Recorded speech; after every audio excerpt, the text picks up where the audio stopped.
time now for the discussion zone, exactly 2:15 p.m. It says torture seeks to annihilate the victim's personality and denies the inherent dignity of the human being. Despite the absolute prohibition of torture under international law, torture persists in all regions of the world.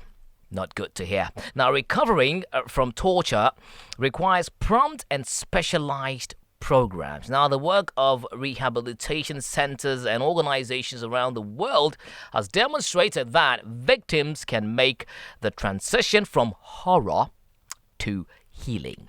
Okay, like I said, it's all about a day we're looking that seeks to talk about victims of torture, and the support actually that is being put in place. But let's just begin the conversation with some of the things they go through in this particular situation. Hafiz Gunu. Kaula. Alafi. Abiene. Kubjani. Oi. Nauzo. Tichama.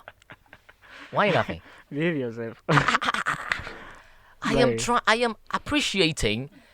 What do you mean by now? The What is now? I mean, it's just an exclamation, It means what? It means God. No. Nauzo. I swear to God. So why will you swear? No, it's just part of it's part of the thing. It gives you that charisma sometimes. Behave yourself. Yes, and it's actually does away with the bad spirits and everything. Should in case they want to intervene in your life. That's what you think. Okay. That's what I think. That is it. Go off. So Tachema, let's go. Huh?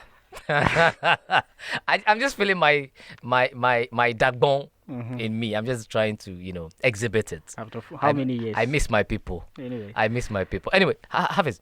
Yeah, torture. Yeah. Today we are talking torture. And as far as torture goes, I think we can all agree that it's one of the most extreme forms of human violence. Yeah, barbaric act. Huh? Yes.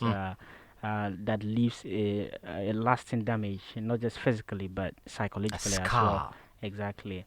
Now, usually when talk of torture comes up, lingering in the background is how state security agencies use torture or national security concerns, that is, as justification to torture people, and then because they want to elicit information. Yes, right. Not just people, they are detainees, that is. And so every now and then when you hear torture, there's in the corner in there somewhere, there's one security agency or the other that is known for about. Yeah. Now, personally, I began monitoring conversations surrounding torture post the 9/11 terror attacks in the United States. Okay.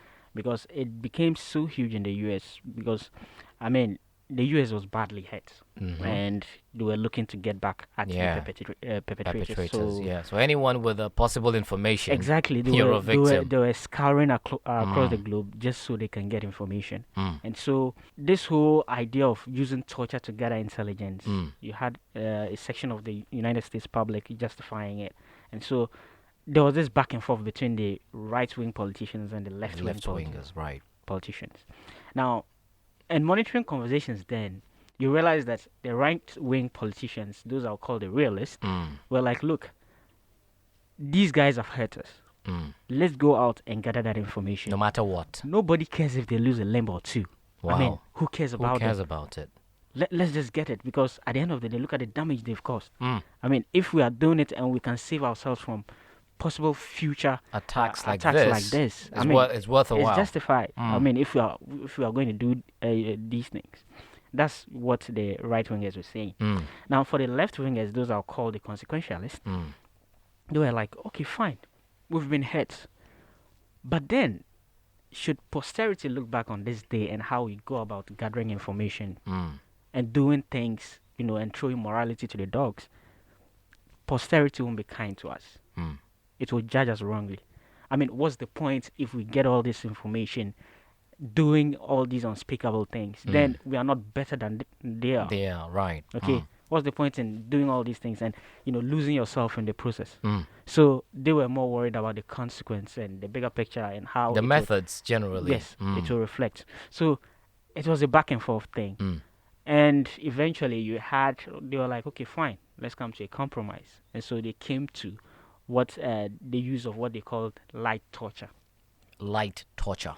light torture. Light. Yes, and to put it in a beautiful language, they call it the EITs, enhanced interrogation techniques.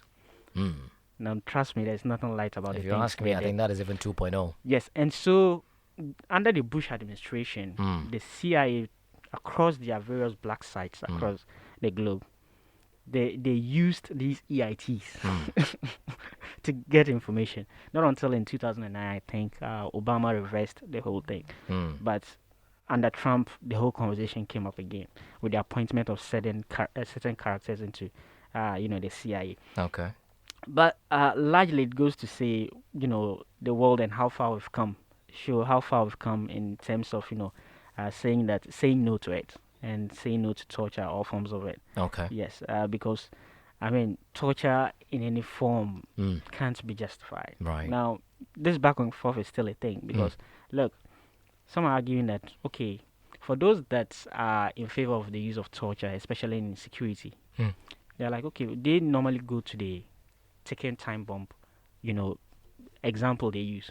They're like, okay, so what if you were sitting here and there was a time bomb and you get hold of the suspect and he has vital information he's not willing to release and time is ticking? What do? Do you give them breakfast in bed to get the information or what? Pamper them? Yes. Or what? So, or you torture them. That's usually those that are seeking to use torture as the justification. That's usually the go-to example. Right. Yes. But there's a whole lot wrong with such an example, which I don't want to go into. But at the end of the day, if you're looking at torture, there's a whole lot of things wrong with eliciting information through torture. Because for obvious reasons, that is, torture to begin with, when you elicit information through torture, chances are that the information is not reliable. Yeah, could be misleading. The person is in pain. They will Tell say you just about anything. anything to get off the hook. So, but then again, I think the world has come a long way, and the United Nations, realizing this in 1984, just put together a treaty. Yes, and but it came in force in 87. The Convention Against Torture. They called it the CAT. Okay, right. The show was Africa Daily on Africa Global Radio. We're discussing torture, like they say, crime against humanity. One would want to justify why they're engaged in such an activity, but sometimes that may not be the case. Others would justify, others would go like, no, there are other ways to do it. But sometimes the situation you find yourself, one would say, requires or justifies why I'm actually doing this. But let me bring in my colleagues, Epi and Mami, but let me start with Epi. Epi, let's move away from issues of security. Every now and then we see videos, taken by, the CCTV cameras and what have you, of some people actually, I don't know, punishing. This is not, per their definition, that is me punishing you or trying to put you on the right path. But if you look deeply and define it, you know that is torture. Right or wrong? It's right.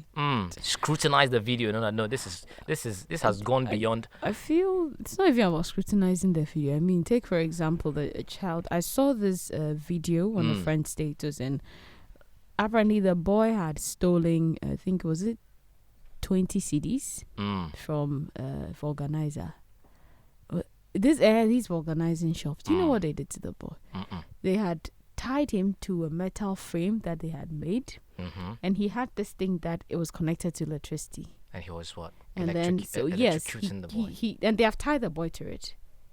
So then he puts the thing on it, and then the boy starts shaking. The boy's crying. For how much? 20 CDs. You're electrocuting somebody, and the man is so angry, and the boy's literally crying. This is a teenage boy. Not to justify the act, but what you're doing you've is gone not, the extra mile.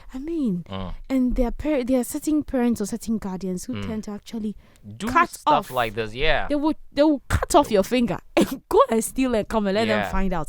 Especially if somebody comes to tell them from outside that you've stolen from them, they can choose to cut off a finger just so that this is what they say. So next time when you see somebody's money there, you'll not go and take it. that is all forms of torture. And we don't tend to look at the mental aspect of it.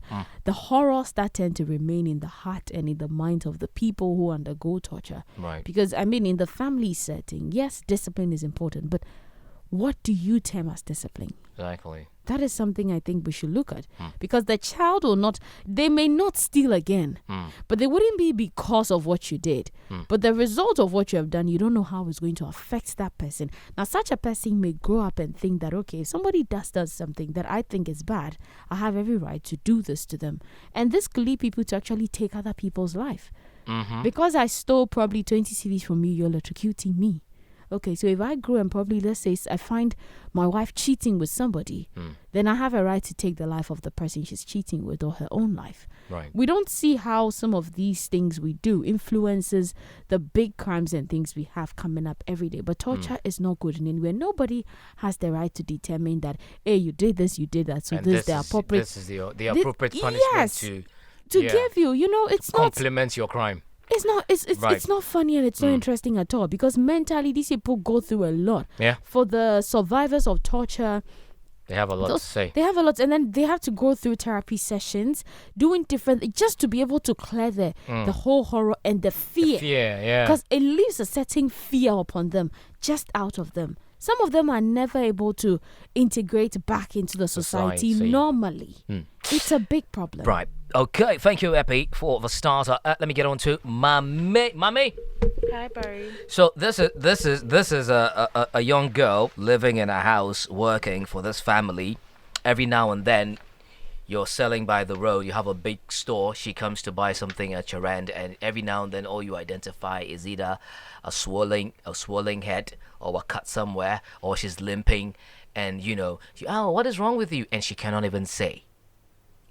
I think some of these individuals go through some of these inhumane acts serving their masters, in quotes.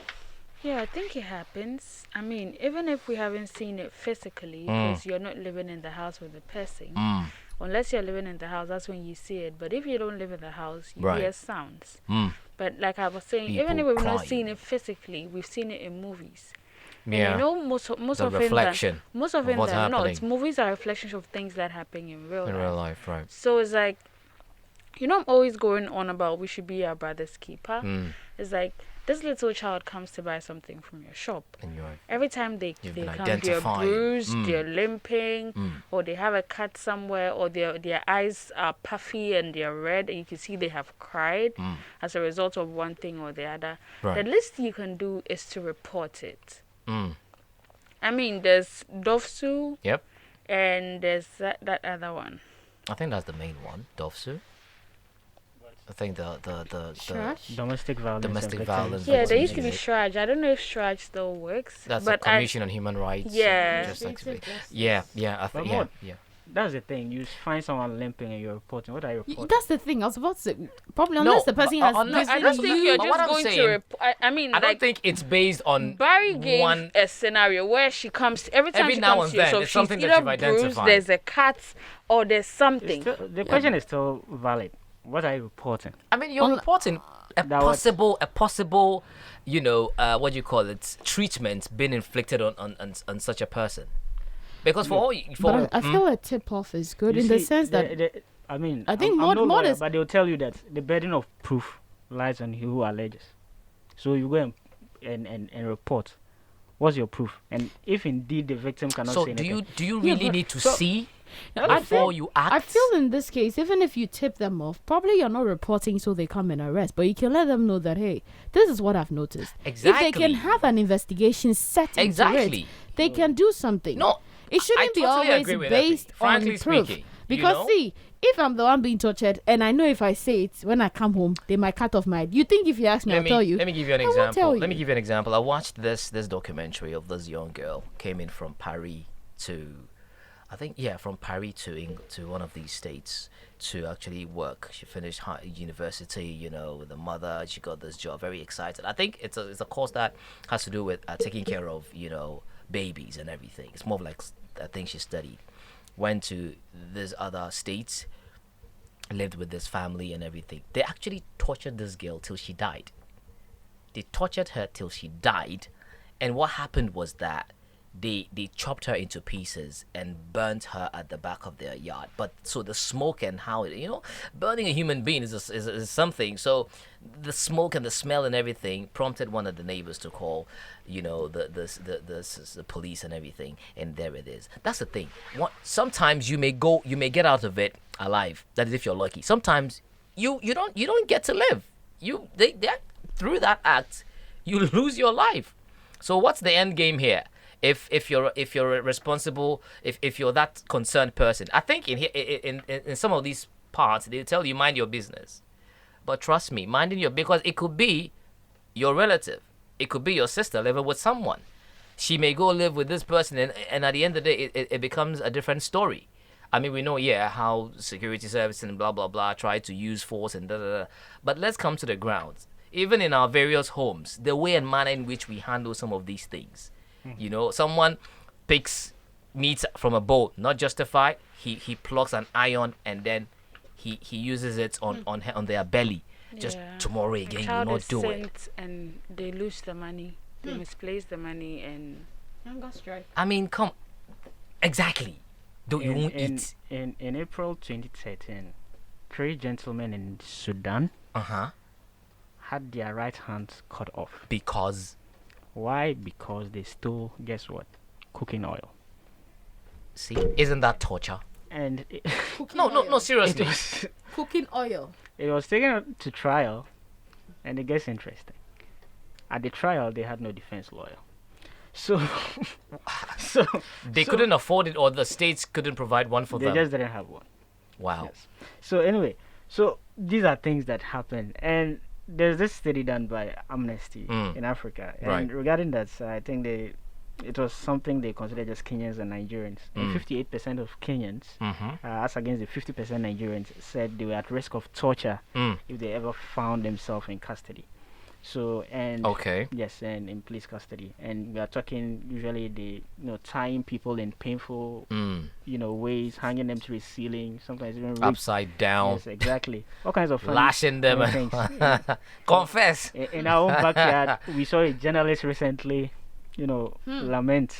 Yeah, how he was kicked in the groin and all. He was treated just over treatments. Yes, but then again, I was asking why you would even torture anybody. Yes, but with security agencies, a lot of the time it's about getting information. Well, we've been told that there are better ways of getting information, but a lot of the time, you have them, using all these methods, just trying to get under your skin just so you can bring out this information.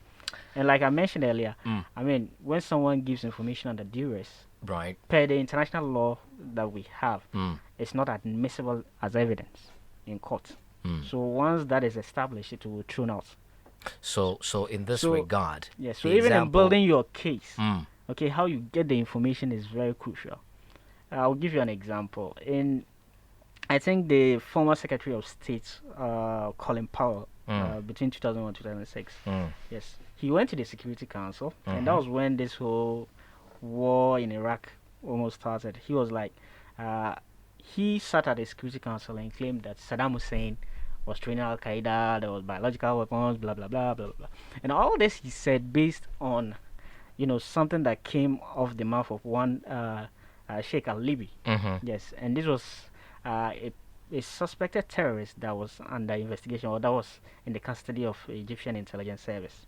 Okay. And this man later would say that he was tortured so much that he had to come up with a story, and that was why he said it. And the whole, so that's where they came up with that idea. Exactly. So that was where it all began. So he went out there to say it.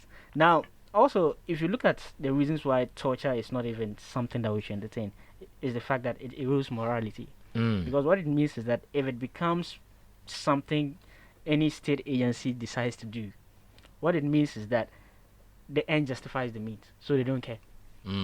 And at the end of the day, they become a law unto themselves. They'll pick up any and everyone, so long as they say that, they get some piece of information which might not be true at the end of the day. Because, well, our people, we are just looking for information that can incriminate you. And at the end of the day, if you've been tortured for so long, you might just end up giving out something that Most likely it's not true. Is this a criminal activity? It is criminal under international law. Fine. Yes. It means when you involve or you get yourself into this, it means that you should be prosecuted and then eventually jailed if you're found guilty. Exactly. The appropriate punishment should be meted out.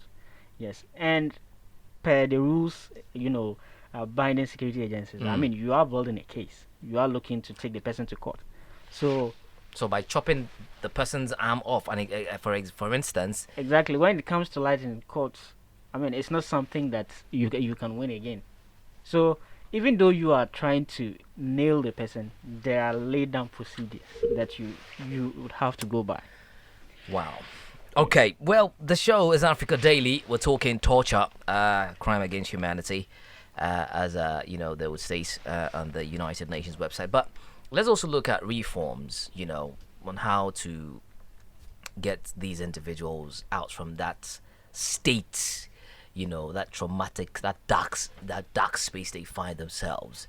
I mean, I think should one get out of this state, I mean, you should undergo such immense punishments to the extent that you even forget yourself. Sometimes you even come out, you feel this is not you anymore. I think it changes the person entirely, unless one who is able to, recuperate themselves and come out of it. A very difficult space. You're never the same. You're never the same when you go through torture. Because, I mean, we've heard of so many techniques they use. Some solitary confinement, others sleep deprivation. You have in certain instances electrocution, like you mentioned. Yeah. So there are so many. There's this method I think I sometimes see in movies where they put a cloth on you and then they pour water. Yeah. What do you call it? Water what? Waterboarding. Charlie, that thing, Yes, man. yes. So it invokes the sensation of drowning. Yeah. So yes. So it's as if you're drowning. Yes, it's a simulation of drowning. Oh, yeah. So because I always wonder, why don't they just pour the water if they want to pour water in your nose? Oh, it's a technique, huh? Yeah. A bad one. Exactly. And solitary confinement, usually a lot of the time they'll put you in a very tight space. Yes, usually with pipes around. So you are supposed to stand in a particular space. Certain way. Yes, in a certain way, and not seeing the sun for probably a week. Which one of you watched La Casa de Papel or what? Okay, Money Heist. Yeah, have you? Yeah. There's this part where this guy was confined. What's his name again? The one narrating. Tokyo? Her boyfriend, yeah. Tokyo. This part he was confined in this place, and there's this office, this female inspector. I think she actually instigated that, And even in that movie, if you pay attention very well, what she did was criminal, and it was under the cover. It was off the records. You get me? So I think at that time I started.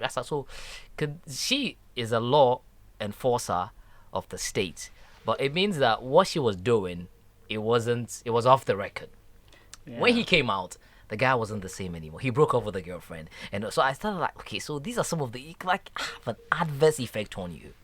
Yeah, and you see, and it's so beautiful, like you mentioned the movie. When you watch, and in certain jurisdictions, you know that people actually understand the law. Sometimes these things happen because people don't even know them. Yeah, yes. Yeah. Because I mean, every now and then you watch a movie, say in Hollywood, and someone is being interrogated, and all of a sudden it's like, I plead the fifth. Yeah. So he's not going to say anything.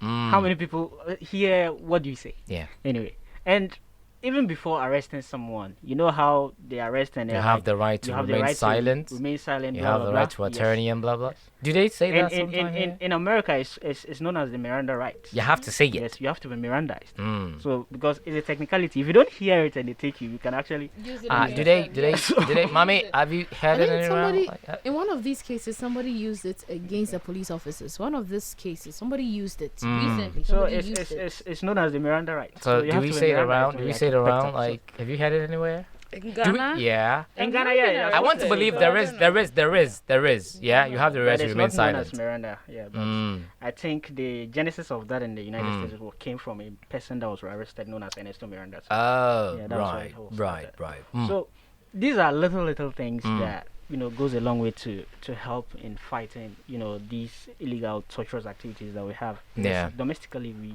find that even in our homes, some of these things we think that are not so huge definitely happen. Yeah. Sometimes they happen and you're like, well, like Mami put it, you just act like, well, it's none of my business, and then you decide to turn a blind eye. But okay, well, before I get to Epic, Mami, we just still turn a blind eye. They're like moving away from state security and touching and trying to, get information and everything. Let's just come down to I think one time I read a story. It's either I read a story or I watched a documentary on TV about a little boy who was tortured by his own mom and his stepdad. Right. So apparently there were like 6 or 7 kids, and they all lived in a very small room. And the man will go and get drunk, and when he comes, and because he's drunk or he lost some money or because he's in a bad mood, he lines these kids up and then he beats them. Sometimes they sleep on the floor, sometimes they stand and then they sleep, and it's like you watch these things or you read these things and you're like, I just ask myself, where's the humanity? Why are you doing this to little children who have done no wrong? Who didn't even ask in the first place to be brought into this miserable world? Okay, Mommy, let me ask you this. Is this thing considered torture? Where when you were supposed to be punished, there's this thing we do. I don't know how to call it in English. Kakadro. No, I think that is torture. Ginger, they'll grind ginger and then... No, that's torture. I'm like torture or discipline? No, it's torture. No. Are you even supposed to put anything? Is that even medically advised? Yeah, it's torture. Medically advised. In a sense. It's medically advised. It's not. Yeah, discipline or torture? That is torture. What discipline? There's discipline in a sensible way. Even bringing it back to our schools. Sometimes you do wrong and they can punish you in a certain way. That this is. But they will extend it. It's like they make you kneel for like 2 hours. For instance, someone. And then you are carrying bricks, standing in the sun, and you are doing things, that are humanly impossible to do. He wants to lash you. He puts the cane in water. Yeah, you soak it so that it what I try to do. Volume, so sometimes, don't kill me. Sometimes discipline veers into torture. Oh yes. There's a thin line between. There's a thin line that separates it. Because this kakaroo thing you're talking about, at the end of the day, they'll justify by saying it's health is for your health. But if ginger is to for prevent your health, it's not supposed to pass there. That is not the way of entry for it to be for you. Dry pepper. They'll grind it with ginger. Charlie, we've seen all sorts of things. So certain acts that they deem as discipline tend to be torturous, especially like they tell you to push the wall. Yeah. Then you push the wall. They will draw mangoes and tell you to cut the mangoes and put it. What was that? That's torture. A very like they say, the light. Let's not call it light torture. There's nothing like light torture, my brother. I think, torture is torture. Sometimes discipline tends to veer into torturing people. You do something, and then there's this news article I read. The guy did that, and then he cut off one of the earlobes of his son. Yes, you see that because he's even in international law, it is recognized. It's what we call measured response. Yes, the punishment should fit the crime. So that's why a lot of people are. Has it been stated? Has it been cleared? Yes, it's measured response. So, for instance, if you look at the Israel-Palestine something that was happening recently. Okay. Someone like I can be throwing pebbles and then you come up with a whole RPG and you tell me you are responding to my attack. Yeah, that's not fair. That's not fair. That's not fair. It's just like if I tap you, exactly. I tap you and then you come in with a baseball bat. Dude, what are you doing? A kid hits you with his toy and you turn around and give him a slap. And then he collapses. I like that happens there his hand like a full hand slap. And then he loses consciousness and then you are saying you are retaliating. It's not a fair fight. At all. Oh dear. Anyway, thank you very much, guys. The show was Africa Daily. It continues. And Mami. I just want to add that what can be done for these victims is to help them heal first and foremost. Right. Through getting professional help. And then we training them, that is strengthening partners who heal torture survivors. And then finally advocating for their protection and the care of survivors of torture, because like we mentioned, some of these people get out of these things and they're not the same. True. They don't think the same. They're even afraid to go close to humans. Oh yeah. So society should strive to do. And then sometimes it's like somebody goes through torture and then they're rescued, and then we think that should be it. It shouldn't end there. More has to be done. Yeah. Because you never know what is going through the person's mind. Okay, thank you. Any final words? You guys happy? Want to say something? Okay. You can also share anything with us with respect to issues of torture. Enjoy the video. Don't forget to like, subscribe, and share.